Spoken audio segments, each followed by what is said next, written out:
What you are about to hear is not just an audiobook, it is the culmination of years of research, deep reflection, and bold vision from the South African journey. This is a call to consciousness, a vision for those with eyes to see that the future of civilization is no longer Western alone. It is no longer Eastern alone. The future is a fusion, the technological prowess of the West, the spiritual depth of the East, and the ancestral soul of Africa, rising together to form a new planetary order. Is there a country today that embodies this fusion? Many might say the United States, and yes, it could have been. But if not for its deep internal contradictions, the arrogance of its institutions, and most painfully, the chronic downgrading of its own citizens by race, America remains unfinished. President Lyndon B. Johnson's Great Society still lies incomplete, haunted by inequality and division.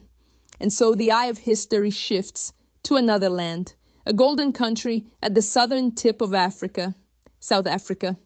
Yes, today South Africa lies wounded, diseased by the misrule of myopic ANC communist ideologues. But that, my friend, is only a passing chapter.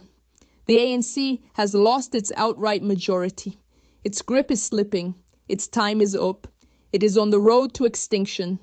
And that opens the door to a new kind of leadership, a post-ideological force rooted in African wisdom, guided by global consciousness, ready to transform this fallen behemoth into a civilizational anchor, a leader to lift South Africa, and with it, the rest of Africa, into a position of world guidance. This audiobook is not entertainment. It is a roadmap, a furnace of truth, a blueprint for the next civilization, forged from pain, pressure, and possibility. And now, let the journey begin.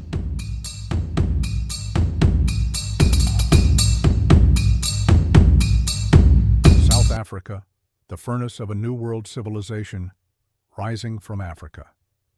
The world is searching for a new model, one that goes beyond greed, beyond control, beyond cold data. The West is exhausted, the East is disciplined but closed, and South. Africa, only South Africa, if it heals itself from communism tendencies of the ANC, if it finds its fire, will become the compass. There is a strange power hidden beneath suffering, one that can either destroy a people or refine them into something indestructible. Nowhere is this truth more urgent, more visible than in South Africa, a nation of paradoxes, rich in history yet trapped in ideological quicksand, aching with potential yet held hostage by its own betrayals. The modern South African state is choking under the weight of imported ideologies, most notably communism and its offspring, cadre deployment, central planning, and the deadening grip of state control. These foreign weeds have strangled the native genius of the people, stifled enterprise, broken the family, and replaced community spirit with political slogans. The promise of 1994 was hijacked by an elite drunk on Marxist fantasies, and the cost has been staggering. And yet, beneath the surface, a deeper process is unfolding, not visible to bureaucrats, not measurable by party manifestos. It is a spiritual, geological process where the trauma and tragedy of generations are being pressed deep into the psyche of the people, not to destroy them, but to transform them. The same way that waste, rot, and dead matter in nature are buried, compressed, and slowly, over ages, become gold and diamonds, so too is the pain of South Africa being converted, layer by layer, into wisdom, into strength, into a civilizational call. If South Africa dares to confront the lie of communism, to uproot it entirely from its governance, its education, and its culture, then this country, more than any other on the continent, is poised to lead a new African era, a renaissance not born of mimicry, but of metamorphosis, a civilization not built on marble, but on scars turned into stone. This is the untold story of Africa, and it begins again in South Africa. Indeed, How shall I put it? Perhaps I can put it this way. For something new to emerge on Earth, it must rise from where everything has collided, not from a place of comfort, not from perfection, but from the furnace. And South Africa is the furnace. It has been said that pain either breaks a people or builds them. That trauma either traps a nation in victimhood or transforms it into a vessel of wisdom. South Africa stands at that threshold. It has the wounds of Black America, the tribal scars of pre-modern Africa, the racial complexities of Brazil, and the political failures of post-colonial regimes across the globe. Yet it also holds the industrial muscle of a modern state, the spiritual diversity of an entire continent, and a cultural resilience that refuses to die. Across the crust of the earth, nature hides a secret code, a system of transformation where rot becomes radiance. Buried, waste becomes wealth, death decays into beauty. It is this rhythm of regeneration that holds the key to understanding the human psyche, particularly within the African experience. For what nature buries, it does not forsake. It transmutes. Chapter 1. The Geology of the Soul. Psychologists speak of the subconscious and unconscious mind, places where trauma is stored, where the echoes of childhood become the soundtrack of adult life. But I say, what happens in the psyche is mirrored in nature. Look at the earth. Waste is not erased, it is deposited. Death is not discarded, it is buried. Rot, decay, and destruction are pressed deep under layers of time. And what happens next? Pressure, fire, transformation, and what emerges? Gold, diamond, minerals, precious matter formed from what once was discarded. This, I argue, is the geology of the soul, especially the African soul. Our history is not an open book. It is a minefield of buried pain, slavery, colonialism, apartheid, betrayal, genocide, economic theft, ideological manipulation. All of it lies beneath our feet and within our blood. But here's the radical claim. That pain, if not poisoned by victimhood, becomes power. If not weaponized into resentment, it becomes refinement. Just as the earth does not reject waste but transmutes it, so too can the human soul convert sorrow into wisdom, injustice into vision, trauma into direction, and South Africa is the test case. No country on earth has had to confront such layers of pain in such a compressed space. The architecture of apartheid was not just physical, it was psychological, it was spiritual, it was engineered to bury worth, to suffocate the soul, and yet the soul remained. Today, we see the evidence of that buried trauma, violent outbursts, economic sabotage, fatherlessness, fear, self-hate, and disorientation. But look again, deeper, in the same soil, side by side. With despair, there are signs of something else. Resilience, creativity, fire, the street vendor who sings, the township poet, the old man who still dresses in dignity, the girl who starts her own business with nothing but YouTube and faith. This is the unseen energy moving beneath the trauma, the potential energy waiting for conversion. But here's the warning. Pain is neutral until processed. If pain is left untreated, it turns into poison. If buried without meaning, it explodes in violence. And that is why South Africa must urgently move into conscious transformation, not through policy documents and recycled slogans, but through soul work. The nation must dig, not just into the ground, but into the subterranean layers of its collective mind. It must ask hard questions. It must face the rot. It must name the grief, and then claim the gold. This is not therapy. This is civilizational excavation. And when it is done, not only South Africa, but the entire continent will rise, not as imitators of the West or as clients of China, but as the third force in history. The balancing spirit, the missing chord in the global harmony. This is the geology of the soul, and Africa's soul is not dead. it is becoming. Chapter 2. In Africa, the landscape of pain is not individual alone. It is collective, generational, national. We have raised children with absent fathers in staggering numbers.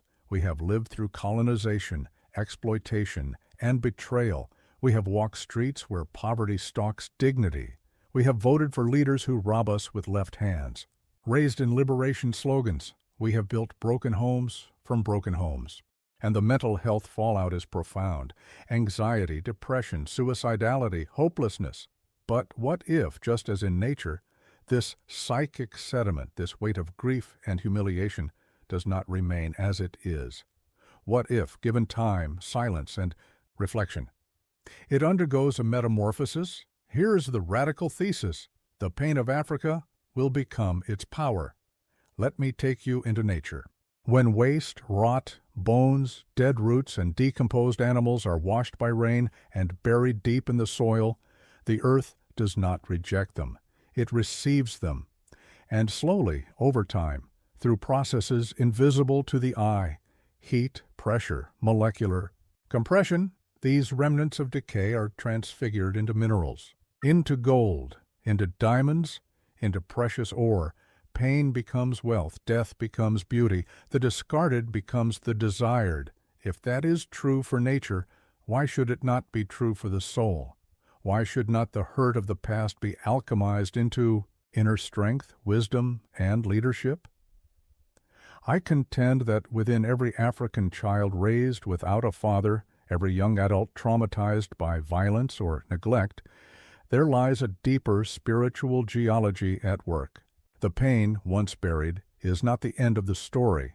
It is the beginning of transformation. This idea contradicts much of clinical psychology, which stops at diagnosis. Trauma, they tell us, must be coped with. Medication, therapy, perhaps acceptance. But what they often miss is the telos, the eventual becoming that pain catalyzes. They forget nature's law that the deepest deposits, over time, are the richest ones. Look at history. Some of the most formidable leaders, artists, and thinkers were born out of tragedy: the orphan, the refugee, the neglected, the wounded. And yet these are often the people who rise precisely because of the pain, not in spite of it. The pain shapes them, conditions them, purifies them. It compels them to dig deep into their own soil and find purpose, vision, and meaning. Africa, then, is not a failed continent. It is an incubator, a furnace, a womb. Out of this pain will come a civilization forged not in the absence of suffering, but through it. A civilization that will not only survive its wounds, but will transmute them into wisdom. We are being formed in the crucible of suffering into something rare, something refined. This is the untold psychological revolution that must be preached across schools, clinics, churches, and media platforms across the continent. Your pain is not useless. Your brokenness is not waste. Your suffering is soil. It is time for a new psychology, an African psychology rooted in nature and spirit, not just in Western models of pathology. A psychology that recognizes pain not just as a problem, but as potential. One that sees the trauma of the African past not just as tragedy, but as raw material for transformation. If we teach our people to understand their suffering this way, to sit with it, to bury it deep, to let time and reflection do their work, we will see a new kind of African rise, not the mimic of the West, not the rebel without a cause, but the philosopher warrior, the healer leader, the poet economist, the gold rising from the rot. Yes, Africa is wounded, but wounds, like compost, are rich with future fertility, and the Aos, same way the earth turns the dead into diamonds, so too will this continent rise. Not by magic, not by aid, but by an inner spiritual geological process that no oppressor can control.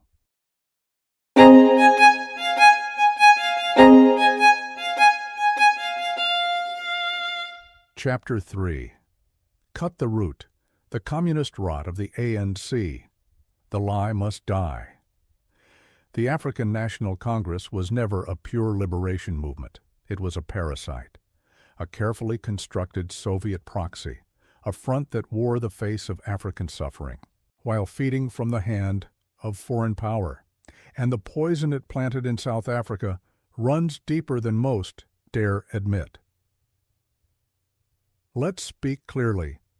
Oliver Tambo was not a saint. He was a handler, a recruiter, a Soviet-trained operator who took young South African boys, spirited them out of the country, handed them AK-47s, and marched them into proxy wars on Cuban and Russian orders. Angola, Mozambique, Ethiopia.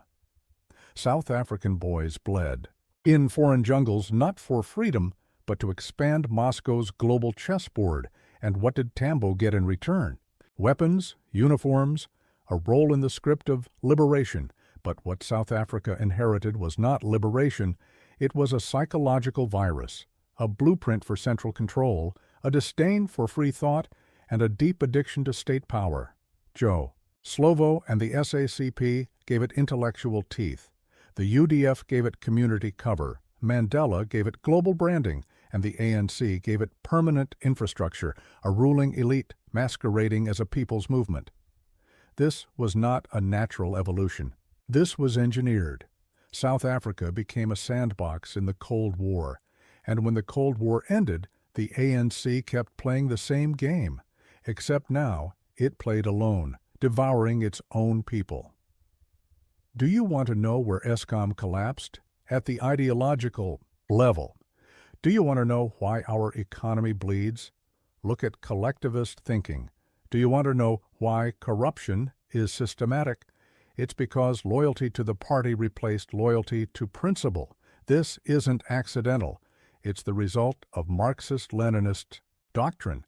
Every policy, every law, every cadre appointment, every slogan of radical economic transformation, every failure to fix what is broken, all of it traces back to this.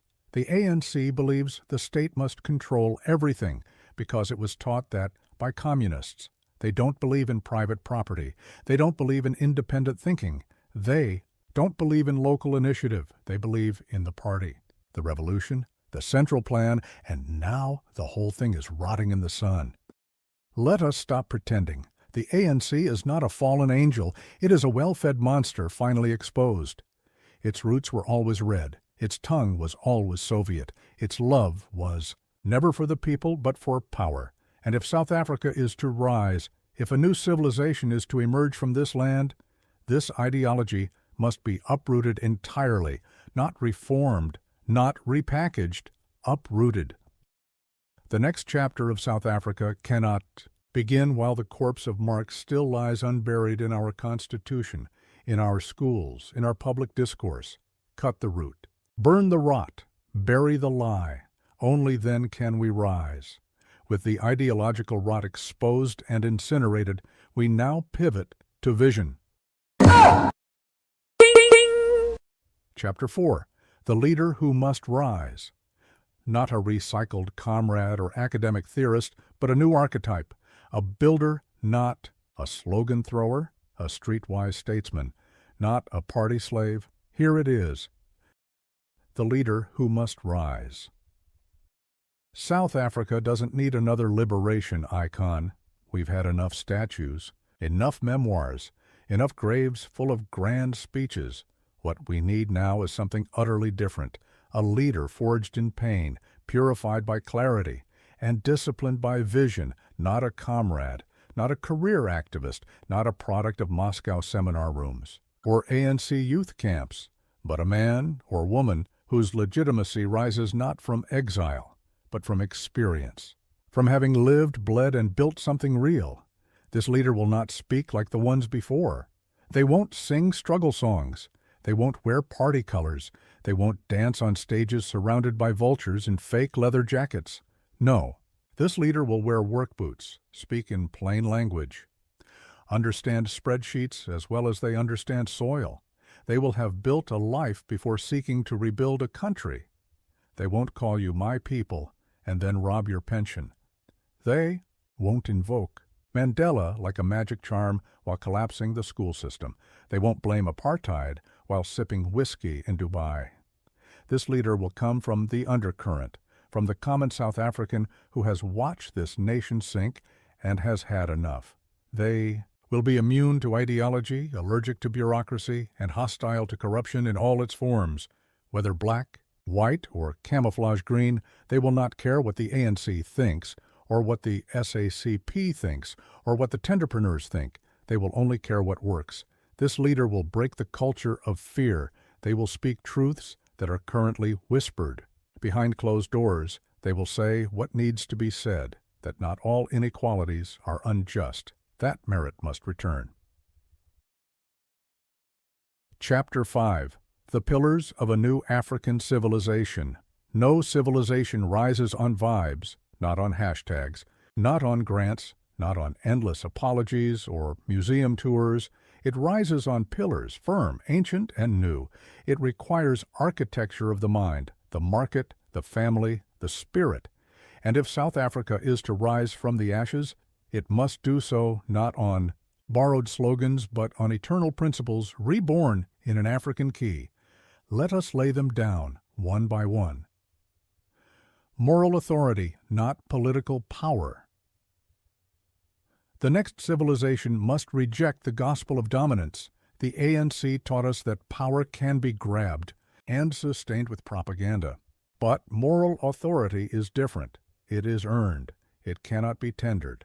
This pillar demands leaders live what they preach, not smoke cigars while speaking of poverty, not send kids to private schools while killing public ones. The age of spin must end. The age of character must begin. Enterprise over entitlement. No people ever rose through entitlement. They rise through enterprise, the ability to see, build, produce, and trade. The future must not be built on state dependency. It must be built on streetwise economics, on the dignity of the marketplace. Not everyone must be a CEO, but everyone must be a contributor. The new civilization must reward initiative, not excuses. No more free fish. Teach fishing and build fisheries. The family as foundation. You want strong youth? Build strong families. You want order in society? Restore order in the home. This pillar is not negotiable. No civilization in history has survived fatherlessness, broken homes, and cultural absolutely. It's time to bring the spotlight onto these saboteurs, those who masquerade as liberators, but in truth are gatekeepers of failure. Let the axe swing again in Chapter 6, The Enemies Within. Chapter 6. The enemies within. Every revolution has enemies, but the most dangerous ones do not. Stand at the border with guns. They sit within. They smile. They quote the Constitution. They drape themselves in flags and liberation songs. They are not traitors by title, but by function, and in South Africa, they are everywhere. Let us name them without fear. 1-to-1. The comfortable comrade, he lives in the Barkwai suburbs. He eats steak while preaching socialism. He sends his children to private schools, then defends the collapse of public ones. He's never created a job in his life, but talks endlessly about the working class. He uses phrases like economic justice and land redistribution while owning shares in 5 companies through a trust account. This man is not a revolutionary. He is a parasite, and his time is up. 2. The intellectual eunuch, you'll find him at universities and NGOs, always ready to write papers. He can quote Gramsci and Fanon, but hasn't set foot in a township clinic in a decade. He weaponizes language, terms like decolonization, intersectionality, and structural oppression, to keep people confused and disempowered. He is addicted to analysis, allergic to solutions. He is the court jester of Marx, paid to sound profound while preserving decay. 3. The forever victim. She has turned suffering into an identity. No matter what changes, she will always be oppressed. A promotion? Still oppressed. A scholarship? Still marginalized. Success is never enough. Accountability is never hers. Why? Because she gains power by staying powerless. This psychological trap keeps millions stagnant. Victimhood is profitable until it kills the soul. 4. The race merchant, this. One wears suits and speaks at panels. He turns every issue, water, roads, electricity, into a race debate. He is not interested in fixing anything. He is interested in keeping the nation racially paranoid and emotionally wounded. Why? Because fear keeps him employed. He fears unity, because in a united country, his hustle ends. A 5. The cadre commandos. They do not serve South Africa. They serve the party. They occupy municipalities, departments, and SOEs, not to deliver services, but to extract money, protect allies, and block merit. Their job is to defend dysfunction, normalize incompetence, and sabotage reform. They know they cannot survive in a functioning society, so they break everything. 6. The foreign puppeteers. Behind closed doors, foreign interests pull strings. Global Marxist networks, foreign embassies funding ideological training, Chinese loans, Russian propaganda. Western NGOs using race to destabilize reform. They want Africa manageable, not sovereign. They don't fear poverty, they fear independence. South Africa is not poor, it is kept poor by design. Even the entertained masses, not all enemies are elites. Many are everyday people numbed by entertainment and addicted to distraction, quick laughs, viral gossip, weekend vibes. While the country burns, they debate celebrities. While their children starve, they defend corrupt politicians because of tribe, party, or song. This is mental suicide.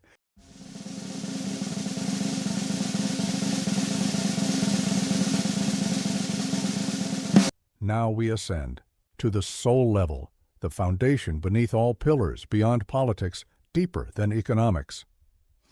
If South Africa is to truly rise and anchor a new world civilization, its soul must awaken, stripped of lies, rooted in ancestral dignity, and lit with spiritual fire.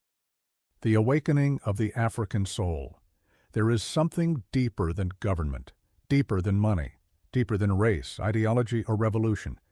It is the soul of a people. And in Africa, that soul has been sleeping. Not dead, not destroyed, sleeping, put under by centuries of foreign control, drugged by ideological spells, mocked, distorted, commercialized, replaced with shame, guilt, confusion, and dependency.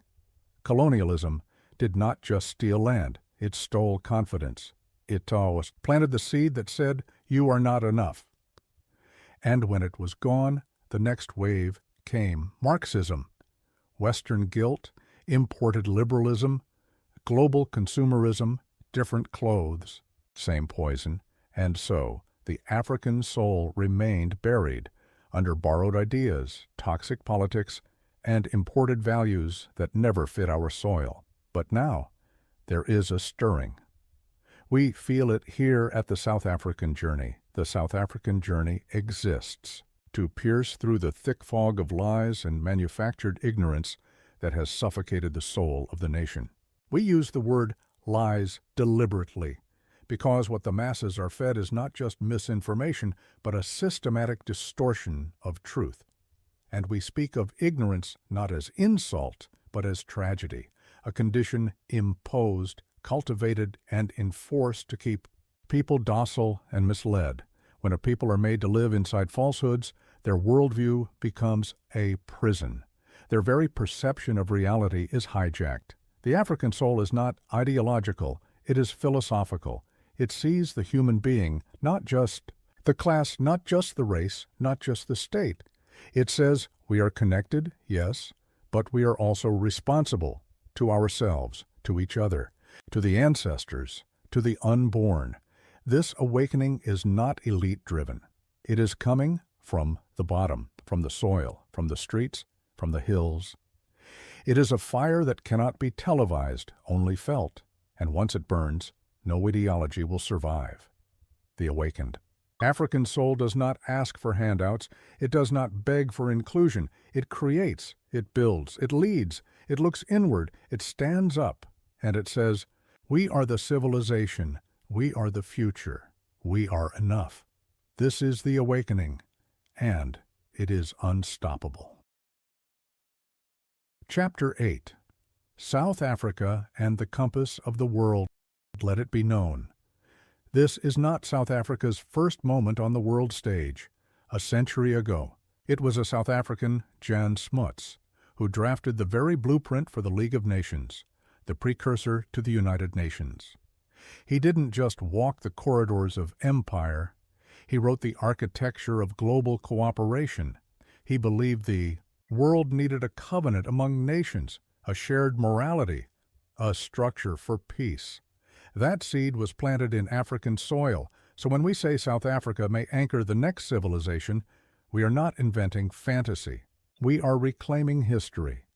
Certainly, when Europe lay in ruins after World War I, it was not a European who led the charge toward healing.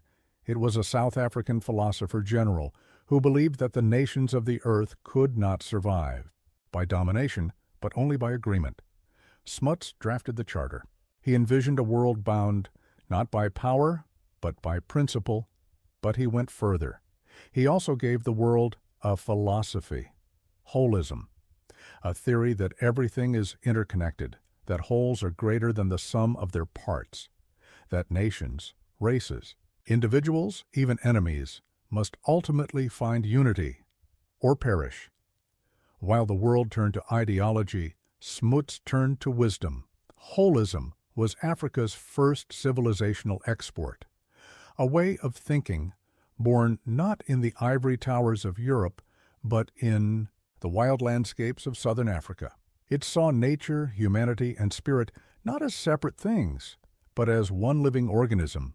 Smuts gave the world a model of peace rooted in integration, not annihilation, in healing, not hierarchy, in the belief that out of conflict something higher could be formed. So when we say today that South Africa can lead a new global civilization, we are not speculating. We are recovering our role. From Smuts to now, from holism to Ubuntu, from League of Nations to a new African age, this land has always carried the ember of global vision. The furnace is lit.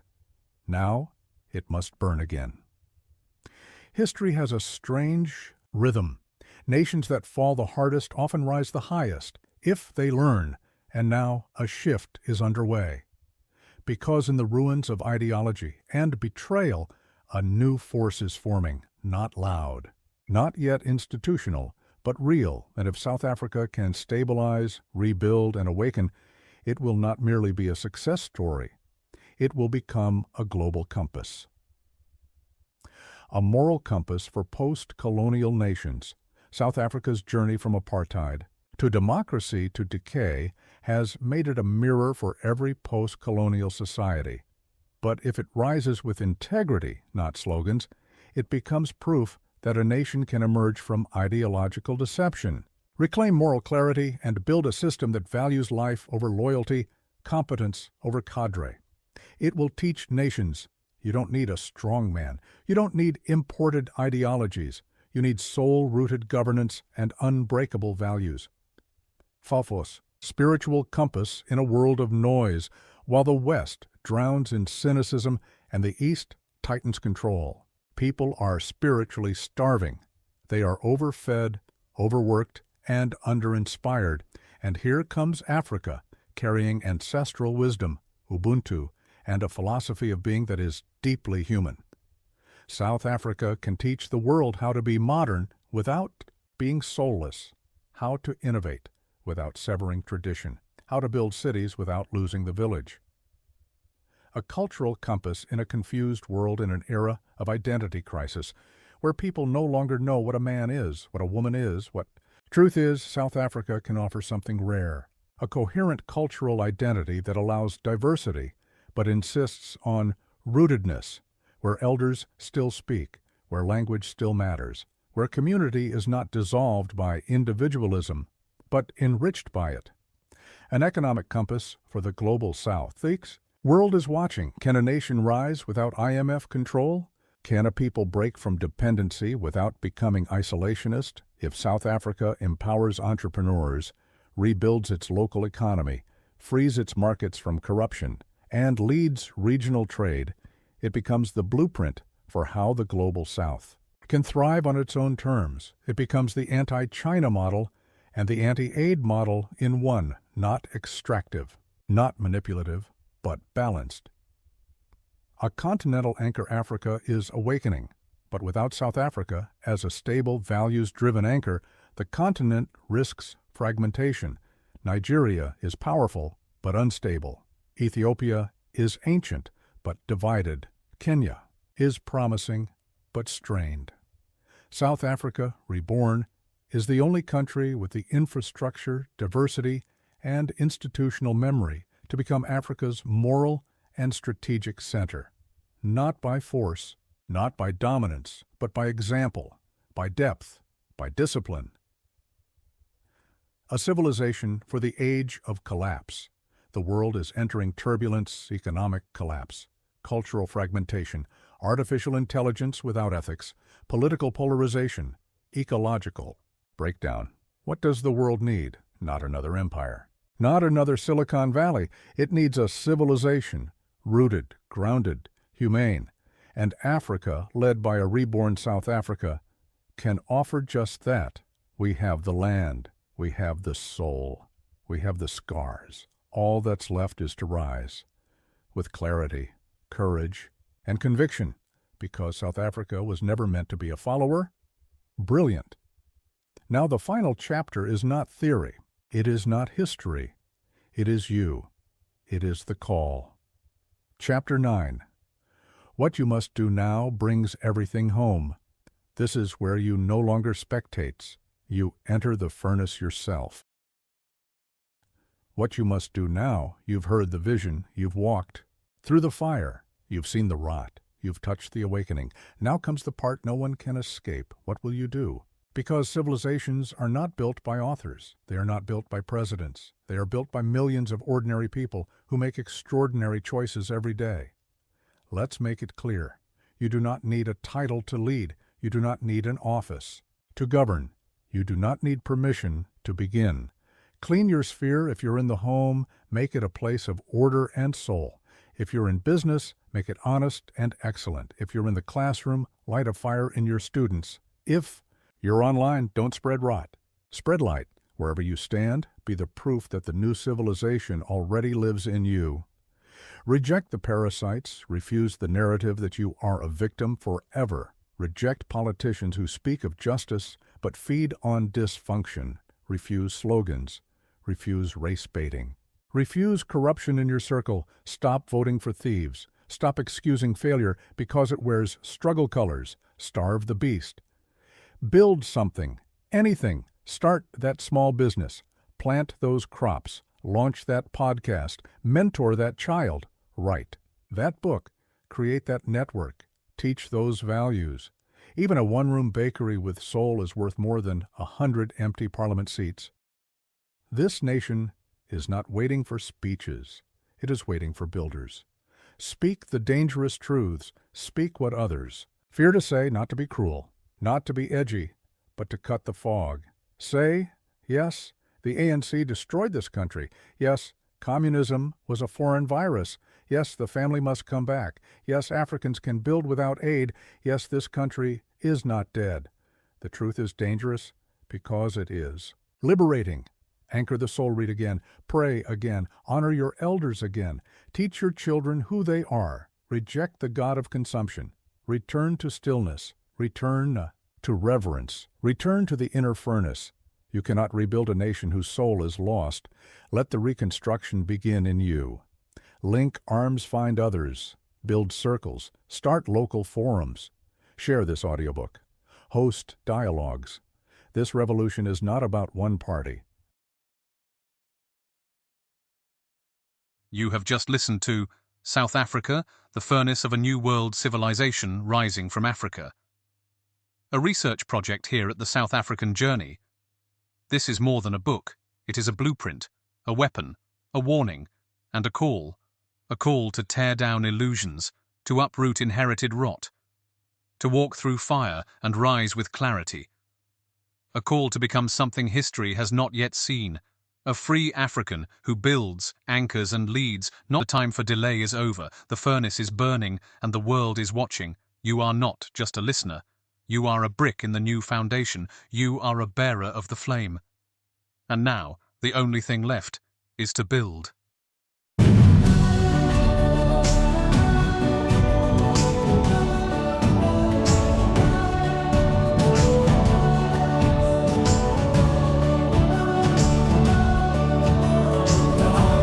South African sun, where the golden plains stretch and run, a land of beauty wild and free.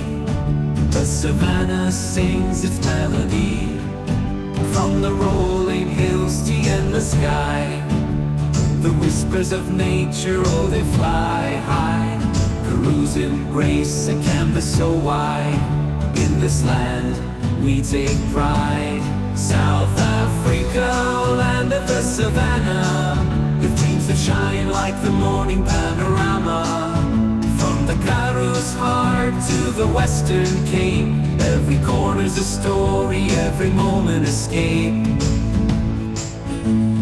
Cacti reaching for the sunlit glow, where the desert blooms and the rivers flow. Lil Karoo, a jewel of the West, in this ruggedness we find our rest. The colors of dusk paint the sky, as the animals roam and the eagles fly. In the stillness of night, under stars so bright, the spirit of Karoo, it feels so right. South Africa, land of the savannah, with dreams that shine like the morning panorama. From the Karoo's heart to the Western Cape, every corner's a story, every moment escape. In the whispers of the winds we hear the call of ancestors who walk these lands one and all. With every step forward we honor the past, in the land of the savannah our roots hold fast. South Africa, land of the savannah, with dreams that shine like the morning panorama. From the Karoo's heart to the Western Cape, every corner's a story, every moment escape. So let's sing of the beauty, the wild and true, in South Africa's heart.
South African sun, where the golden plains stretch and run.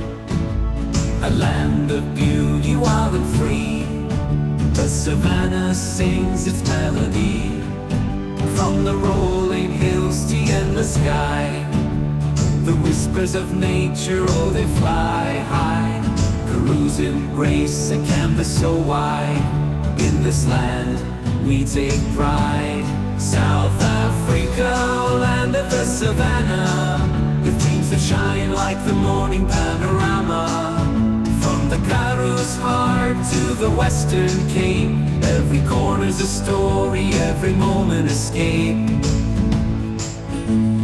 Cacti reaching for the sunlit glow, where the desert blooms and the rivers flow. Lil Karoo, a jewel of the West, in this ruggedness we find our rest. The colors of dusk paint the sky, as the animals roam and the eagles fly. In the stillness of night, under stars so bright, the spirit of Karoo, it feels so right. South Africa, land of the savannah, with dreams that shine like the morning panorama. From the Karoo's heart to the Western Cape, every corner's a story, every moment escape. In the whispers of the winds we hear the call of ancestors who walk these lands one and all. With every step forward we honor the past. In the land of the savannah our roots hold fast.